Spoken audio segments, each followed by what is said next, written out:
Good people, be very careful.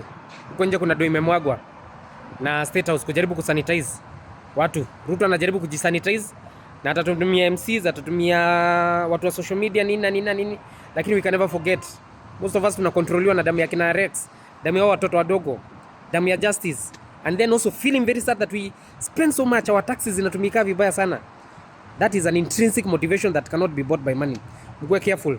Kuna watu wana sanitize politicians huko nje. Kuna watu wanajaribu kufanya vitu, lakini God is on our side and this is a spiritual fight, we shall win.